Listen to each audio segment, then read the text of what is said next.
Ay, Nancy Saunders nguyo nga, kutya miyamutsu nga. Sanangwatiw mo nga. Mon nom est Nancy Saunders et je suis originaire de Kuujjuaq.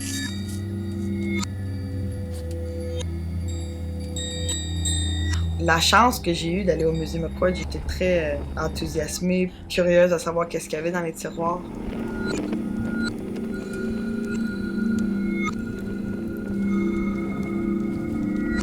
À chaque fois que j'ouvrais un tiroir, j'étais complètement émue par la délicatesse de certains objets, mais aussi la durabilité d'un objet tellement vieux. Ça m'a impressionnée plus que tout, en fait.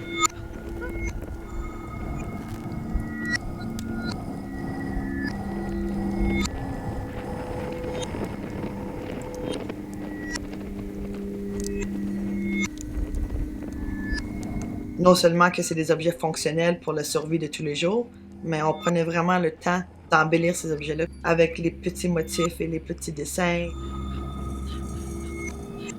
Je me rappelle, dans la collection, il y avait beaucoup d'objets qui avaient beaucoup de lignes. Et du coup, c'est pour la forme de V, pour vraiment rappeler les lignes que je voyais dans les objets. Un motif qui revenait beaucoup, c'était comme un cercle avec un plus gros cercle autour. Et c'est ça, j'essaie d'incorporer ça, les motifs, dans mon œuvre. J'ai fait comme quelques sketchs, dessins rapides de fleurs, en m'inspirant beaucoup de parlages qui existent déjà dans la communauté autochtone, des motifs que j'ai vus en grandissant. En m'inspirant de ces motifs-là, je suis arrivée avec mon propre design. Pour les matériaux dans mon œuvre, je me suis inspirée du manteau, le amoté qu'il y a dans la collection au McCord. Je voyais que le manteau avait le cuir de caribou, le perlage, le feutre, la fourrure, de l'ivoire. Et aussi les couleurs que j'ai choisies, c'est vraiment inspiré par ce que je voyais dans le amoté, mais aussi cette habitude-là des femmes aînées qui portent vraiment, pour un événement spécial, toutes les couleurs, toutes leurs pièces préférées, leurs colliers préférés, leur robe préférée, le manteau préféré, le chandail préféré. C'est toutes sortes de couleurs ensemble qui semblent être en confrontation ensemble, mais qui marchent super bien, là. Et c'est ça que j'ai essayé de recréer. Traditionnellement, les vêtements et les objets de la culture inuit, c'était des couleurs très comme monochromes ou très naturelles.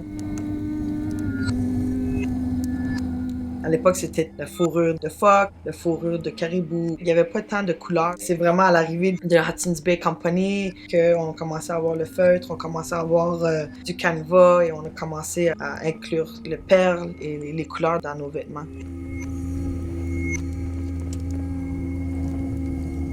J'ai pris des objets en photo, je les ai partagés avec des amis qui sont des knowledge keepers dans la culture, comme par exemple le amoté. J'ai appris que tout ce qui se trouve aux extrémités du manteau, c'était pas seulement pour embellir le manteau, mais c'était aussi très fonctionnel pour créer du poids, pour que le vent évite de monter le akuk, la partie longue qui se trouve en arrière du amoté.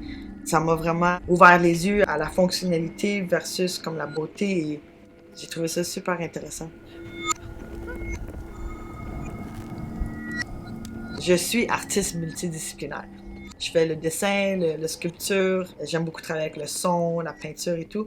Une œuvre parlée, ça a été de tous les médiums que j'ai essayé le truc le plus demandant, et physiquement et mentalement. Physiquement parce que tu es assis dans une position et c'est quelque chose que tu fais en continu. Mentalement, d'être capable de rester attentionné, à faire le même geste, à répéter les motifs. Je ne m'attendais pas. Quelque chose d'aussi délicat soit plus demandant que de la sculpture avec la sculpture de pierre, avec les pierres pesantes et les power tools. Oui, c'est vraiment très demandant.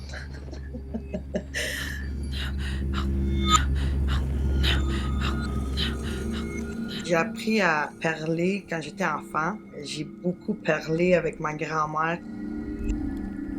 Quand je pense à ma grand-mère, c'est vraiment pour moi une femme très forte, très capable, qui fabriquait les vêtements pour ses enfants, pour ses petits-enfants, les bottes et tout. Tu vois, ma grand-mère, c'était une femme tellement forte, mais tellement douce en même temps. Pour moi, la féminité, c'est d'être capable de faire des choses par soi-même, mais en même temps de tenir cette douceur et cette élégance en même temps. D'être capable de couper du bois, d'être capable d'avoir une force physique, mentale, mais avoir cette élégance et cette douceur.